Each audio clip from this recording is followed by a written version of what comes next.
Hey, what's going on, everybody? Welcome back to the channel. Today, we need to talk about jigs and one of the most important things that you need to think about when you're fishing jigs, especially when you're fishing a jig in a manner where the fall is very important. So, like, if you're fishing a football jig, which I don't think I've got one here, but if you're fishing a football jig, here we go, like this one right here, you've got a bait that is primarily designed with that football head shape to be just drug on the bottom, okay? There are some techniques where you're like stroking it off the bottom, you're kind of yo-yoing it, being a little bit more aggressive. And in that situation, yeah, a fall rate definitely makes a big difference. But you know, when we're talking fall rate, usually it's in techniques like flipping and pitching or throwing a finesse jig or a casting jig, that sort of thing, because one of the most attractive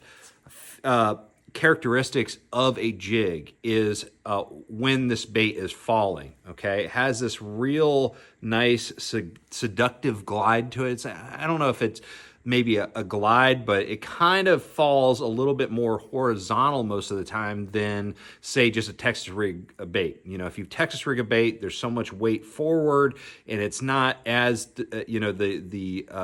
it's not as bulky, so it's not gonna like kind of glide down as much. So with a jig, you definitely have that little bit of a glide, and usually when you're flipping and pitching and casting jigs, most of your bites are going to come on the fall as long as the fish is around where you cast it to. So most of the attraction is actually in the fall for a lot of these jigs. And so the one thing I wanted to kind of drill home for you guys is fall rate. Fall rate is super important. That's one of the reasons why we have different weighted jigs. So like, say the Z-Man cross-eyes flipping jig here, it comes in 3/8 ounce all the way up to 5/8 ounce sizes, okay?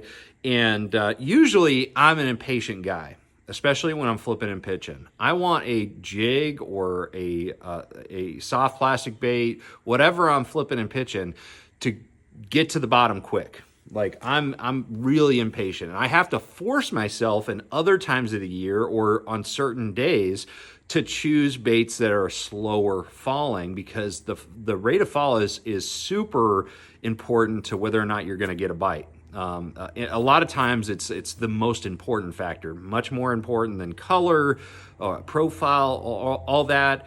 The rate of fall, I mean, it can make or break a bite. So I'll kind of run you through a general kind of rule of thumb when it comes to the rate of fall. So we'll use the cross-eyes flipping jig as an example. And if you guys are interested in purchasing any of the products we talk about, which is pretty much just this cross-eyes flipping jig, it's a great jig.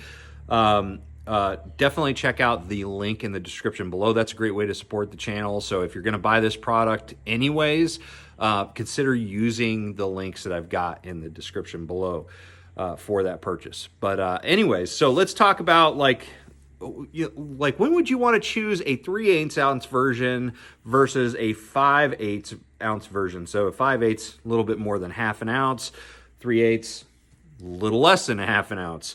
A half ounce is actually a good all-around size jig under a lot of conditions for flipping and pitching. So a half ounce is like one of my favorites because, you know, you can do other things. And we're going to talk about some of the other variables that you can look at with your tackle choices and things like that to change up the rate of fall too. But we'll start with the weight. So in general, the colder the water, the slower the fall, okay?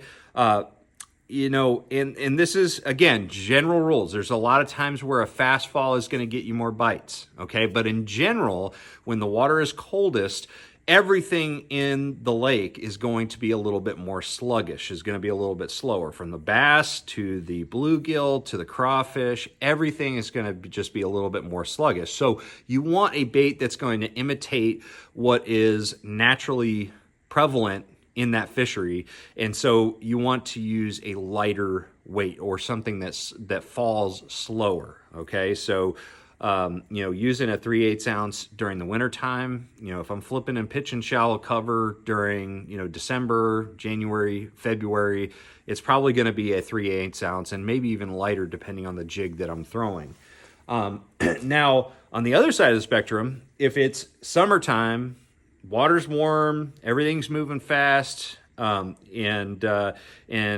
you know, I'm just trying to cover a lot of water, a fast falling jig is going to be the deal. So something like in the 5/8 ounce range, that's going to be the deal because it's very fast falling, and a lot of times that fast, rapid fall descent really gets reaction strikes from fish, and it's very natural because the bait fish, all the forage species are moving faster during the warmer months. Another thing that you can do to that's beyond the weight choices that you can do to change the rate of fall is you can lighten up the skirt material. With the cross eyes flipping jig, you can't really do that as easily as like a rubber banded a skirt. This one's tied with copper wire, so it's a little bit more firm. We got FedEx coming here. It's a little bit more secure, so you can just trim it and loosen it up that way or lighten it up that way. But a lighter skirt will make for a faster fall, and a heavier, bulkier skirt is going to slow down that fall. So you can add or subtract skirt material as necessary. Another thing you can do, which is something I do very often, is that you can manipulate the fall rate with the size of line that you're fishing with. So a lot of times I will actually do, hold on one second, I'm gonna meet with this guy. All right, sorry about that. Had to pick up some gifts from FedEx, but anyways, getting back to it. Another way that you can manipulate the fall of your jig, or pretty much any sinking bait, is by changing the line size, the diameter of the line, okay?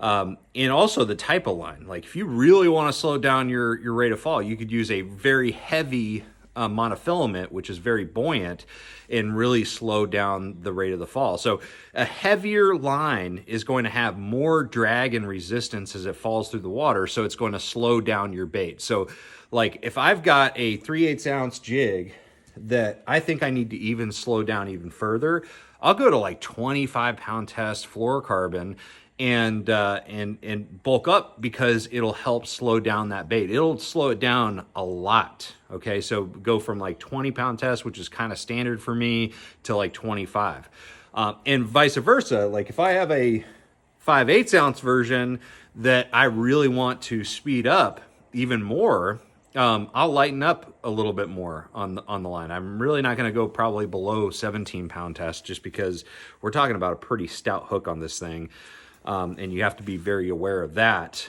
first and foremost. But by lightening up, I should be able to get a faster fall rate.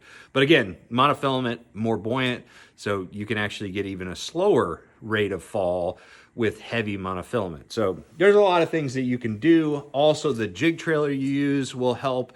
The more appendages that move and like paddle tails and things like that, the slower it's going to fall. The more that it's just more streamlined, really kind of like one of those chunk trailers, do nothing trailers, kind of like bat wings from Z-Man.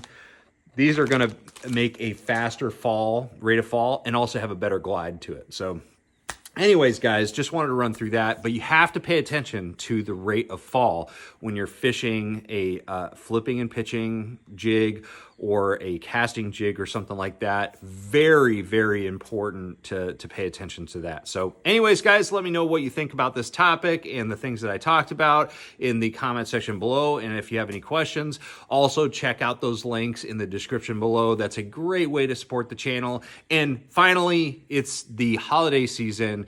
make sure that you share the joy by donating to a great cause. And the best cause that I can think of is St. Jude's Children's Research Hospital.